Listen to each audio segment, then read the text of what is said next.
Pemirsa, apa kabar? Saya Jonathan membawakan Warta Berita PTS tanggal 2 September. Kementerian Ketenagakerjaan akan mengadakan rapat Komite Peninjauan Upah Minimum pada hari Rabu. MOL menyampaikan bahwa kenaikan upah minimum adalah arah yang sedang dituju. Adapun kenaikan sebenarnya akan diputuskan oleh Komite Peninjau. Jika akhirnya diputuskan untuk menaikkan upah minimum sebesar 4%, gaji bulanan diperkirakan akan mencapai 28.570 dolar Taiwan dan upah per jam diperkirakan mencapai 190 per jam. Gaji pokok Taiwan mengalami kenaikan selama 8 tahun berturut-turut. Komite Peninjauan Upah Minimum akan mengadakan rapat pada tanggal 4 untuk menentukan upah minimum tahun depan. Upah minimum diperkirakan akan dinaikkan lagi, namun apakah hal ini akan memengaruhi fluktuasi harga barang menjadi perhatian masyarakat. Perbedaan pendapat mengenai kenaikan gaji pokok sering terjadi di masa lalu. Namun kali ini, anggota Komite Peninjau berhasil mencapai konsensus untuk menaikkan upah minimum. Kamar Dagang Republik Tiongkok atau ROCCOC menyatakan kenaikan gaji sebesar 3 hingga 4% bisa dinegosiasikan. Namun pihak buruh berharap kenaikan upah setidaknya sebesar 4% dengan gaji bulanan menjadi 28.570 dolar Taiwan dan upah per jam 190 dolar Taiwan. 至少要到4%。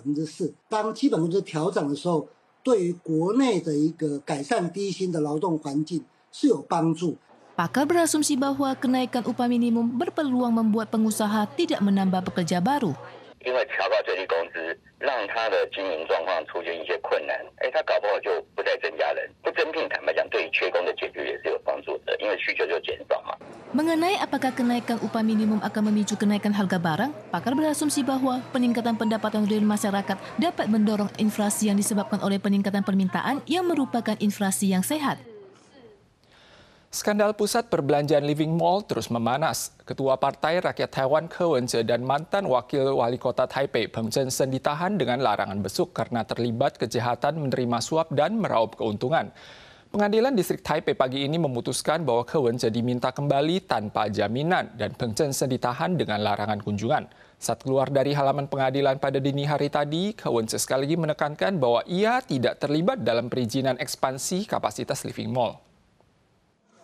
Sekitar pukul 3 dini hari, Ko Wen-je meninggalkan pengadilan dengan ekspresi lelah. Para pendukung yang berada di lokasi sangat emosional. Ko Wen-je mengucapkan terima kasih kepada para pendukung dan hakim yang telah menanggung semua tekanan. Ia menyatakan ia baru tahu untuk pertama kalinya bahwa ekspansi kapasitas Living Mall mencapai 840%. 无法理解他的目的是什么。那么他们在搜索以后查扣手机跟硬碟。 在拿里面的资料去编故事，在这2天当中，可以说是极尽压迫跟凌虐。 Pengadilan Distrik Taipei menyatakan bahwa Ko Wen-je bukan anggota Komite Perencanaan Metropolitan Taipei dan tidak memiliki jurusan yang relevan. Ia menganjurkan untuk mempercayai keputusan TUPC. Jaksa tidak dapat memberikan bukti bahwa Ko Wen-je terlibat dalam kejahatan serius, maka ia memutuskan untuk meminta kembali tanpa jaminan. Taiwan mengalami krisis pengemudi bus. Kementerian Transportasi dan Komunikasi telah mengusulkan perizinan bagi siswa keturunan Tionghoa untuk menjalani profesi sebagai pengemudi bus. MOTC mengadakan pertemuan antar kementerian bulan lalu dan pada prinsipnya menyetujui proposal ini yang akan mulai diberlakukan paling cepat pada tahun ini.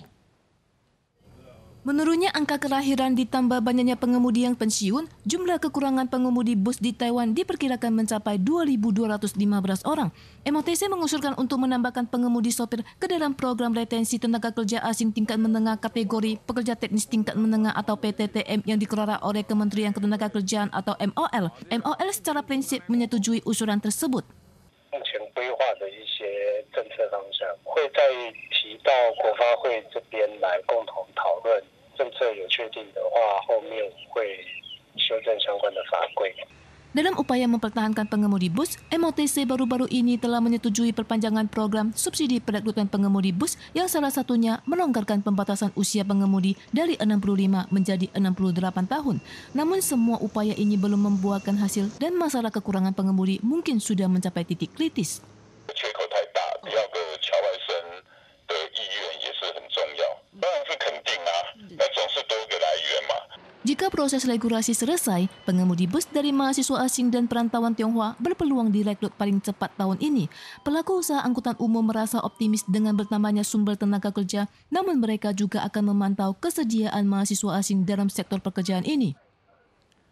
Yagi, taifun ke-11 tahun ini telah terbentuk kemarin malam. Namun perkiraan terkini dari berbagai negara menunjukkan bahwa jalur pergerakan taifun Yagi telah direvisi ke arah barat, sehingga dampaknya terhadap Taiwan cukup terbatas. Akibat dampak sirkulasi peripheral uap air, hujan berkala akan turun di wilayah timur, Taipei Raya, dan kawasan pesisir pantai utara.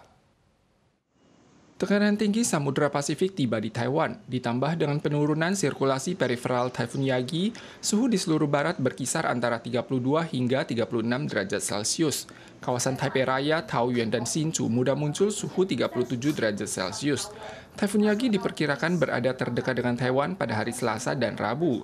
Sirkulasi periferal uap air yang dibawa juga akan memengaruhi Taiwan.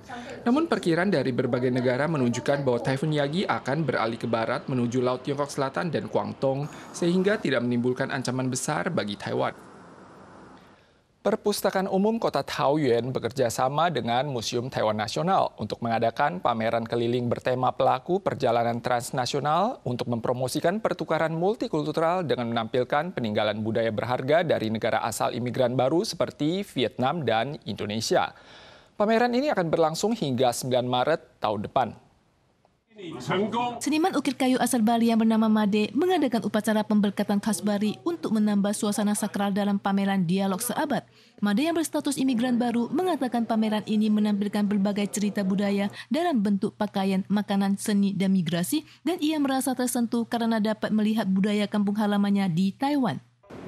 Very amazing because I came from another country, we live in Taiwan. Through this exhibition, I feel like I'm in my own country. Departemen Pendidikan Kota Taoyuan mengatakan pameran kali ini berkolaborasi dengan Museum Taiwan Nasional untuk menampilkan berbagai koleksi museum yang beragam yang menjadi saksi sejarah dan kisah kehidupan para migran lintas negara. Pameran ini bertujuan untuk memberikan pemahaman latar belakang budaya para imigran baru kepada pengunjung. 了解过去他们的母国文化，也可以解除他们思乡情切，能够对这个土地更加的一个认同。 Departemen Pendidikan Kota Taoyuan menjelaskan objek yang dipamerkan kali ini berasal dari Indonesia, Vietnam, Thailand, Filipina, Kamboja, dan Malaysia dengan tema pameran dan hubungan komunitas. Pameran ini diharapkan dapat membuka lebih banyak pintu dialog dan pertukaran budaya, serta mengajarkan untuk menghormati budaya yang berbeda. Sekian Warta Berita PTS, terima kasih.